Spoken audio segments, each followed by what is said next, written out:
Il est exactement 18h sur les antennes de Chérif la télévision. Mesdames et messieurs, bonsoir. Merci de votre fidélité. Bienvenue dans ce tour d'horizon de l'actualité.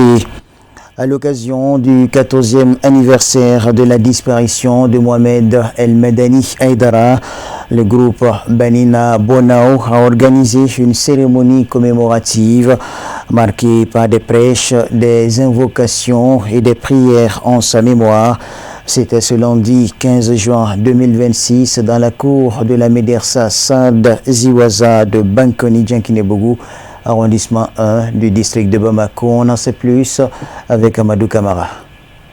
Cette cérémonie d'hommage à Mohamed El Madani Haïdara Difa est une initiative du groupe Banina Bonao Kanumbaou pour commémorer la date anniversaire du décès de celui qui a consacré toute sa vie au rayonnement de l'islam authentique et pacifique, prôné par son papa, son éminence à Sayyida Chérif Ousmane Madani Haïdara. Donc nous sommes là ce soir, c'est pour la cérémonie commémorative du décès de Mohamed Madani Haïdara Difa. Nous sommes en 5e édition organisée par l'association Banina Bonao, donc ils sont notamment à Bamako et aussi à l'extérieur du Mali. Donc je remercie le bon Dieu vraiment qui nous a facilité cette tâche. Donc c'est un engagement pour l'association, donc chaque année, donc maintenant à l'an du décès de Mohamed Madani Haïdara, d'organiser cette soirée de prêche et ensuite suivi de grands ziyaras le lendemain de la prêche. Donc prévu pour demain matin, Inch'Allah, à Doumana, Mazar Sherifla. Je remercie la famille chérifienne, notamment notre guide Assis Madani Haïdara, donc qui nous a procuré cet enseignement donc, pour pouvoir bénéficier donc ce bienfait. Nous remercions aussi Chérif Ahmed Tidiane Haïdara, donc qui était toujours à notre côté, donc maintenant de nous soutenir nuit et jour donc pour l'épanouissement de cette association. Ensuite, notre remerciement va à l'égard de notre président d'honneur, Imam Malik Abdoulaye Tsougué, ainsi que tous les membres de cette association. Plusieurs fidèles musulmans, compagnons, camarades, amis ont tenu à être présents à cette cérémonie pour témoigner tout ce qu'ils connaissaient de Mohamed El Madani Haïdara de son vivant. On remercie le Tout-Puissant Allah, le très miséricordieux, qui nous a permis d'être là ce soir. L'objectif de cette cérémonie n'est rien d'autre qu'on rend grâce à Allah et on rend hommage à notre guide, Chérif Mohamed Haïdara, qui a décédé le 15 juin 2012. Cela nous fait 14 ans. Chaque année, depuis la création du groupe Banina Bonao, on rend hommage à ce grand homme qui a marqué l'humanité par ses vécus, pas à l'âge, mais ses vécus. Grâce à ses vécus, il a marqué le monde. Donc chaque anniversaire de son décès, on le rend hommage pour remercier le bon Dieu de nous avoir donné à temps et de nous avoir guidés sur son chemin. Comme on le dit, tout le monde, on doit faire des bénédictions à tout le monde. On sait réellement que Mohamed Madani Haïdara est dans le miséricorde de Dieu. Donc on prie le Tout-Puissant Allah d'augmenter ça, de l'accueil dans son Firdaus. Et grâce à lui aussi, nous qui sommes ici vivants, qui nous guide sur le bon chemin et qui fait la paix au monde, précisément au Mali. Grâce à Mohamed Madani Haïdara, que la paix revienne au Mali et la famille de Chérif Ousmane Madani soit bénie. 15 juin 2012, 15 juin 2026, jour pour jour, le Tout-Puissant Allah dans sa miséricorde rappelait en lui Mohamed El Madani Haïdara, d'où cette cérémonie commémorant ces jours inoubliables pour la communauté ansardine mondiale. Au cours de cette soirée, donc, il y a eu des dons de 2 tonnes de riz. Donc 2 bénéficiaires ont reçu un sac de riz plus une enveloppe, donc maintenant contenant d'argent, donc et plein de choses. Donc il y aura lieu demain Inch'Allah, donc à Mazar Sherifla. A noter que cette cérémonie, qui est devenue une tradition depuis son décès, est l'occasion pour la communauté musulmane en Sardine de prier et implorer les Tout-Puissants pour le repos éternel de l'âme du disparu. Lecture du Saint-Coran et invocation divine ont marqué cette cérémonie d'hommage. Hommage à Mohamed El Madani Haïdara, fils du guide spirituel des Ansar, son éminence Sayyid Sherif Ousmane Madani Haïdara. Dans la suite logique de ses activités, les membres du groupe Banina Bonao ont organisé un recueillement au cimetière chérifien couplé à une lecture du Saint-Coran ce lundi 15 juin 2026 à Manza Chérifla de Dognmana Moussa Fomba. 15 juin 2012, 15 juin 2026, cela fait exactement 14 ans, jour pour jour, que le fils du guide spirituel des Ansar, en l'occurrence Sayyid Mohamed El Madani Haïdara d'Ifa, s'en est allé, laissant la Fédération Ansardine Internationale FADI et les sympathisants Ansar dans la détresse. Chaque année, la date anniversaire de sa disparition est une occasion pour les membres du groupe Banina Bonao de lui rendre un vibrant hommage à travers une série d'activités. On est venu pour célébrer le décès de notre guide Mohamed El Madani, qui est le 15 juin, Inch'Allah. Nous, le groupe Bani Nabono, dans les réseaux sociaux de WhatsApp Group, dans le monde entier, ici au Mali et le monde entier, Inch'Allah. On a vu beaucoup de choses, on a fait les doigts, notre chérif sont venus pour nous faire le doigt aussi. On salue encore notre président, le président d'honneur, Imam Malik Toshege, et le président d'ici, Yoro Djaro, avec notre présidente aussi, Aïcha Maïga. Il y a eu beaucoup de choses, on a eu beaucoup de cérémonies. On prie à Dieu que Dieu nous protège pour l'année prochaine, Inch'Allah. Bon, c'est très important parce que le monsieur qu'on est venu les visiter, qui est notre guide, c'est un exemple pour nous, tous les jeunes, non? Bon, ça nous donne le courage. Bon, on vient pour chercher un peu de barca et faire le doigt aussi pour nous aider dans l'avenir. Au programme de la commémoration de sa disparition, une ziyara ou recueillement à Mazar Chérifla de Dognmana, couplé à la lecture du Saint-Coran et bien d'autres invocations pour son repos éternel ainsi que tous les défunts de la famille chérifienne. La paix et la stabilité au Mali étaient également au cœur des vœux formulés. On sait un guide que nous, chacun de nous, on n'a pas de doute sur lui, quoi. On sait que le chemin est là, c'est le chemin de Jannah. La mission, c'est pour avoir le Jannah de Firdaus et avoir une vie normale aussi dans le monde entier ici, Inch'Allah. On remercie beaucoup, on fait grand doigt pour lui, une longue vie avec lui et sa famille, tout. Qu'Allah protège, Inch'Allah, qu'Allah lui donne longue vie, Inch'Allah, s'il plaît à Dieu, Inch'Allah. La famille chérifienne du guide spirituel des Ansar, son éminence Sayyid Sherif Ousmane Madani Haïdara, était dignement représentée par Sayyid Ibrahim Haïdara et son cadet Sayyid Sherif Badra Aliou Ousmane Haïdara, non moins PCA de l'association Ankabe Mayala. Nous rendons grâce à Allah, les tout miséricordieux, les très miséricordieux. Et nous implorons encore auprès de lui toujours son salut, son pardon, et que sa bénédiction soit sur nos défunts musulmans. Et en particulier, que sa paix soit sur notre cher frère Mohamed El Madani Haïdara qui nous a quittés du 15 juin 2012 alors à aujourd'hui 15 juin 2026.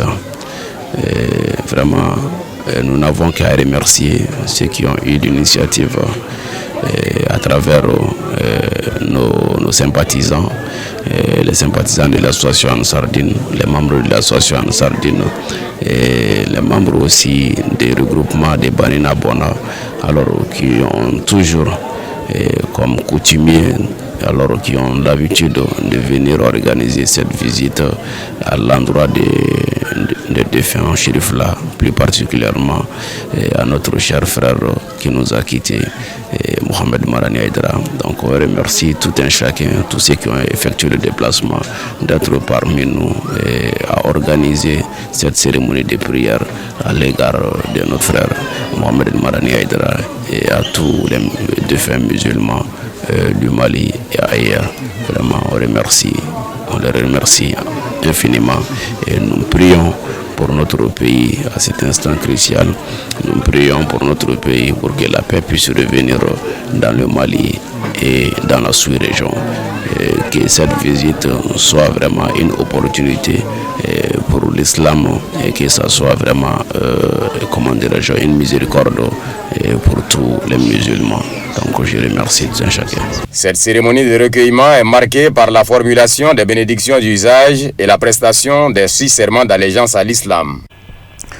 Nous restons avec la Fédération Ansar Dine Internationale sur un autre volet avec la rencontre d'échange entre les pèlerins et Seyyid Chérif Ahmed Tidiane Haïdara après l'accomplissement du 5e pilier de l'islam organisé par le groupe Chérif La Voyage. Cet espace marqué en grande partie par des témoignages sur le bon déroulement des activités et la disponibilité des guides du dit groupe s'est tenu ce lundi 15 juin à Bankoni Djankinebougou. On en sait plus avec Samaïra Sanogo. Rencontre directe des pèlerins après les rituels du 5e pilier de l'islam avec ceux de Chérif Ahmed Tidiane Haïdara à Bangwani Djankinebougou. Organisé par le groupe Chérif La Voyage, ce cadre de charge a pour nom d'établir un canal de communication avec le fils du guide spirituel de Zansar. Ainsi, les travaux sont mis à profit pour faire des témoignages forts sur les conditions du séjour en Arabie Saoudite. Nous revenons principalement de la Mecque. Aujourd'hui, nous sommes réunis dans la mosquée du Chérif. On était avec son premier fils, Cheikh Chérif Tidiane Haïdara. Vraiment, nous sommes très fiers de l'agence Chérifoula. L'agence Chérifoula, nous sommes très fiers de l'agence. Vraiment, ils nous ont donné vraiment toutes les commodités, vraiment, on les remercie beaucoup. Et on est très fiers d'un guide. Ils nous ont guidés vraiment tout ce que nous avons besoin. On avait besoin de tout ce qui se passait à Médine et puis à la Mecque et puis tout ça, ils nous ont montré tous les coins.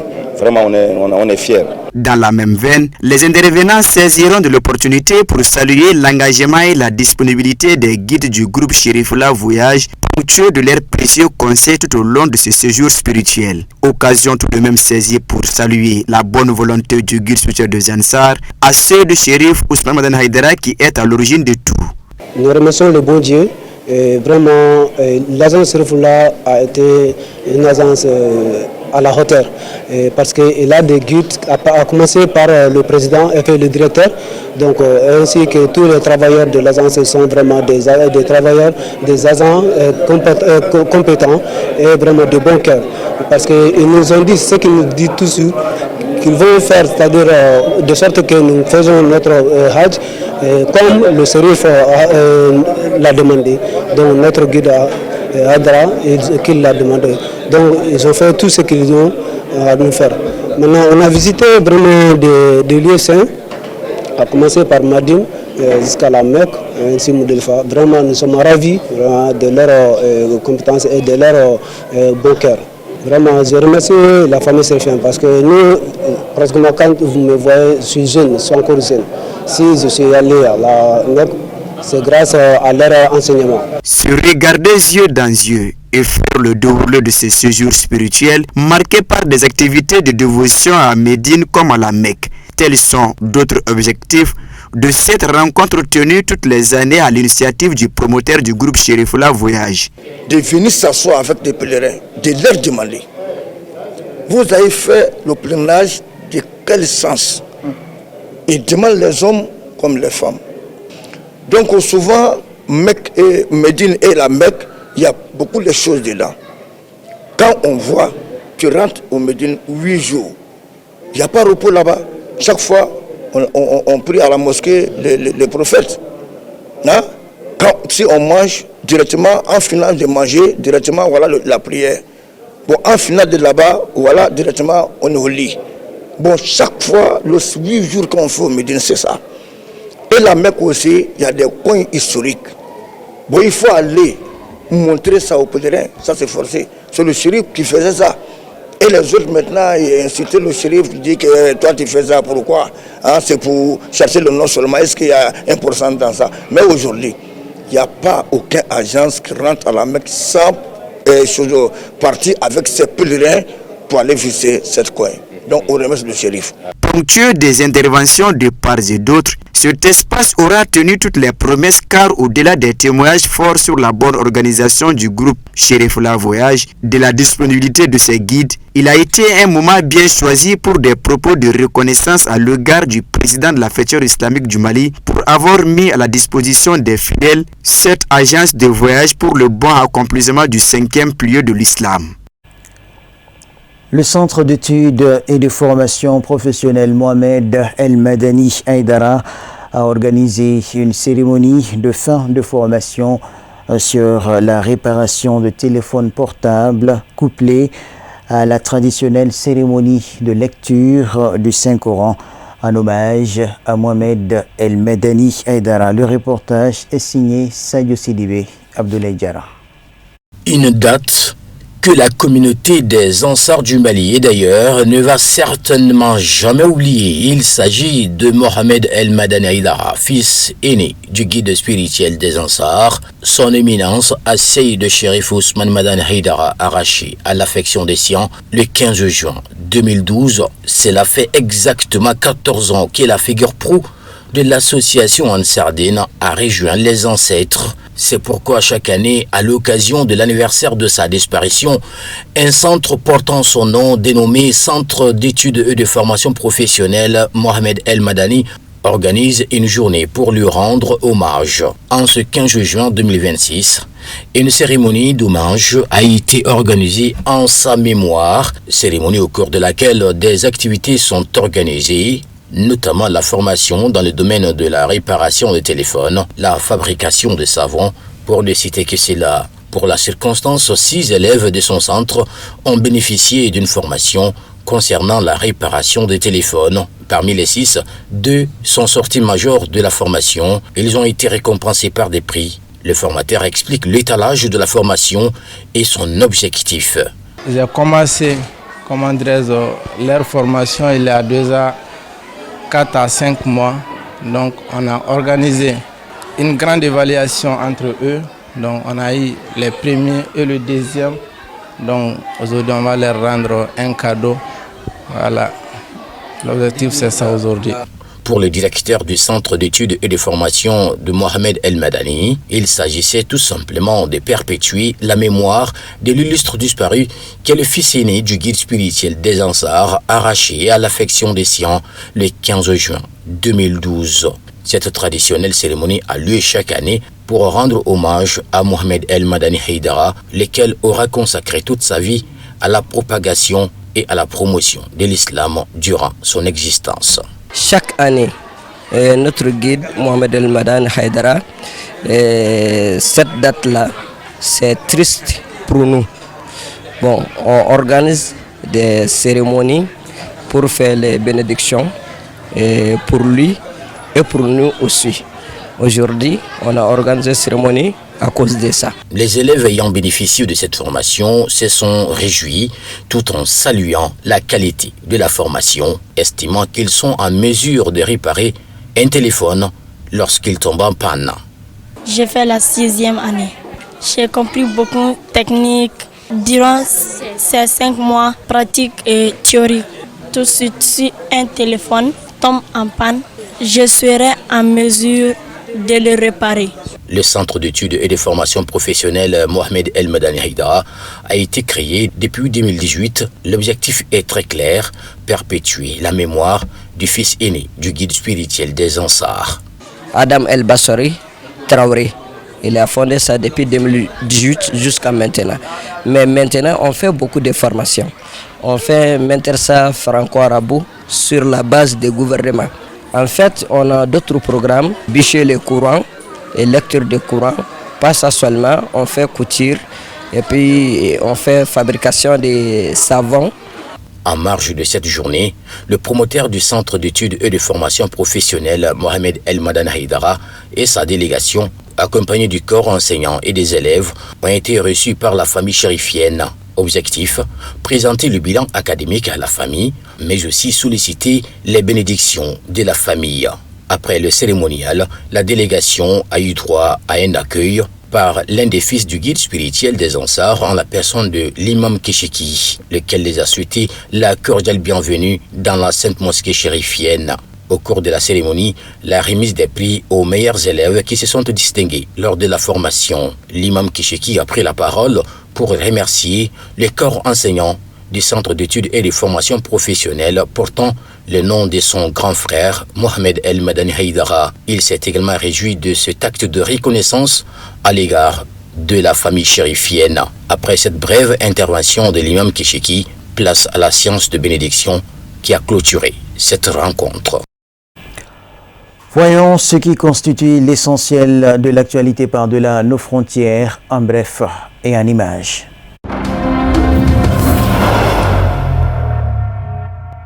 Réunis à Ouagadougou, les ministres chargés de l'industrie, du commerce et du secteur privé de l'AES doivent lancer plusieurs chantiers destinés à accélérer l'intégration économique de la Confédération, notamment par la fluidification du commerce intra-AES et l'harmonisation des législations nationales.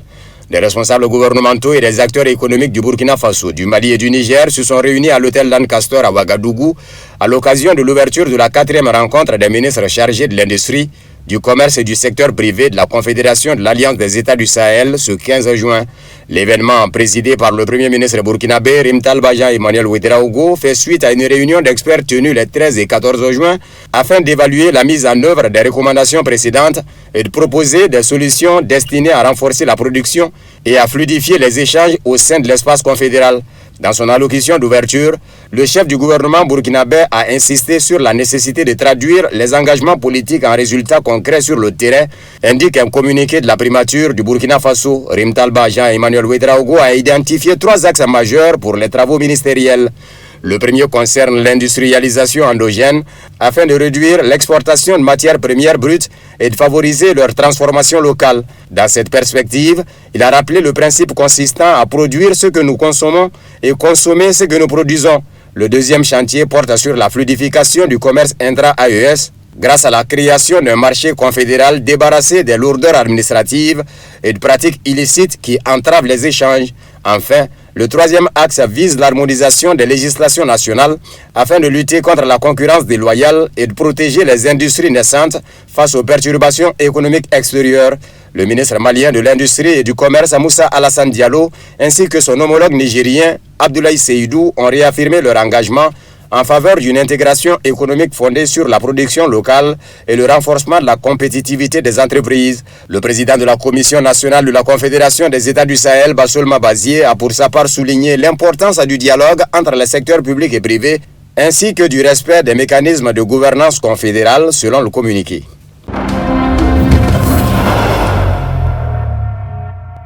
Le président du Somaliland, Abdirahman Mohamed Abdoulillah, a inauguré lundi une représentation diplomatique de la région sécessionniste à Jérusalem et signé une déclaration stratégique de coopération avec le premier ministre israélien Benjamin Netanyahou, selon des médias israéliens. Sur le réseau social américain X, le ministre israélien des Affaires étrangères Gédéon Sarr a affirmé avoir inauguré cette mission avec le président du Somaliland, précisant qu'il s'agissait de la 8e représentation diplomatique étrangère dans la ville et de la 3e ouverte depuis sa prise de fonction à la tête de la diplomatie israélienne.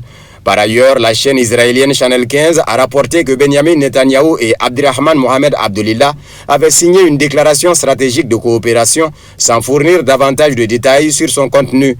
Plus tôt, dans la journée, Gédéon Sarr avait révélé que le dirigeant du Somaliland avait effectué une visite discrète en Israël en octobre 2025. Il a également indiqué que les relations entre les deux parties s'étaient renforcées depuis la reconnaissance du Somaliland par Israël en décembre 2025. Le ministère palestinien des Affaires étrangères a rapidement condamné l'ouverture de cette représentation diplomatique à Jérusalem, la qualifiant de violation flagrante du droit international et des résolutions pertinentes de la légitimité internationale. Dans un communiqué, il a estimé que cette initiative constituait une tentative de l'occupation israélienne et des autorités du soi-disant Somaliland de légitimer leur présence sur une terre sur laquelle elles ne disposent d'aucun droit légal ou politique. Le ministère palestinien a souligné que toute représentation diplomatique établie à Jérusalem-Est occupée contrevient aux résolutions internationales, notamment aux résolutions 476 et 478 du Conseil de sécurité des Nations Unies qui rejettent les mesures israéliennes visant à modifier le caractère et le statut de la ville. Il a également réaffirmé son rejet de la reconnaissance du Somaliland par Israël et renouvelé son soutien à la souveraineté, à l'unité et à l'intégrité territoriale de la Somalie.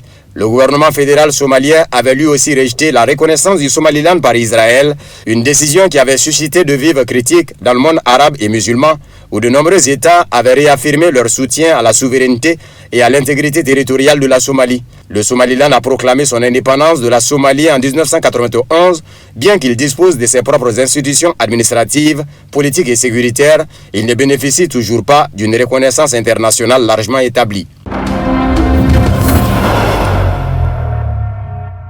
Benjamin Netanyahou considère l'accord irano-américain comme une menace politique et militaire. Alors que les tensions au Liban s'intensifient, l'avenir régional dépend de la mise en œuvre de l'accord et des rapports de force internes. L'administration de Netanyahou voit dans l'accord en préparation entre l'Iran et les États-Unis un tournant susceptible de fragiliser sa position politique et électorale. Pour le Premier ministre israélien, la perspective d'un cessez-le-feu contraint et d'une désescalade régionale représenterait un risque direct pour la continuité de ses opérations militaires au Liban, qu'il considère comme un théâtre central. Dans ce contexte, ces décisions militaires récentes, notamment les frappes dans la banlieue sud de Beyrouth à Tyr, ainsi que l'avancée vers des zones sensibles comme Nabatieh et Zaharani, apparaissent comme une démonstration de force destinée à maintenir la pression. Les tensions s'accentuent alors que Washington cherche à stabiliser la situation afin de préserver la dynamique de l'accord avec Téhéran. Donald Trump aurait insisté pour limiter l'escalade israélienne, mais les actions de Tel Aviv compliquent cet objectif. Ça a tout chamboulé. Ça a retardé la signature de quelques heures. C'était censé se faire maintenant. Maintenant, c'est prévu dans quelques heures, a déclaré Trump lors d'un appel téléphonique avec Benjamin Netanyahou, peu de temps après la frappe sur la banlieue sud de Beyrouth le 14 juin. Sur le terrain diplomatique, les divergences persistent autour du Liban. Depuis le début des pourparlers entre Iraniens et Américains, l'administration de Netanyahou cherche à garder une liberté d'action au Liban, tout en voulant dissocier le dossier libanais de celui iranien. Parallèlement, l'accord irano-américain est perçu par certains acteurs régionaux comme une opportunité de recomposition politique et une potentielle marginalisation du Premier ministre israélien. Une éventuelle fragilisation de Netanyahou pourrait ouvrir la voie à de nouveaux équilibres, voire à des avancées diplomatiques sur la question palestinienne. Mais ces perspectives restent suspendues à la mise en œuvre concrète de l'accord, mais surtout à sa future application, qui reste pour l'heure incertaine. La levée du blocus naval est devenue opérationnelle aux premières heures de mardi. Selon le correspondant de l'agence de presse iranienne Tasnim, 3 pétroliers et 2 navires transportant des marchandises iraniennes essentielles ont franchi le blocus naval tôt mardi matin. Auparavant, une source bien informée avait indiqué à Tasnim que le président américain Donald Trump avait insisté pour qu'immédiatement après l'annonce de l'accord entre Téhéran et Washington, le détroit d'Ormuz et le blocus soient ouverts simultanément. L'Iran n'a toutefois pas accepté cette proposition et le processus d'ouverture du détroit d'Ormuz devrait débuter après la signature de l'accord vendredi. Dans un message publié sur les réseaux sociaux, Trump a d'abord affirmé que le détroit avait été ouvert et que le blocus avait été levé simultanément, mais après que l'Iran a rappelé à l'ordre le médiateur pakistanais, Trump a modifié son message et a écrit que le détroit d'Ormuz serait rouvert après vendredi. Conformément à l'article 13 du mémorandum d'entente, les négociations en vue d'un accord final débuteront après la signature du mémorandum d'entente et la vérification de la mise en œuvre des clauses relatives à la levée du blocus naval, au lancement du processus de réouverture du détroit d'Ormuz, à la libération d'une partie des avoirs gelés de l'Iran et à la levée des sanctions imposées à l'Iran dans le domaine de la vente de pétrole, de produits pétrochimiques et de dérivés.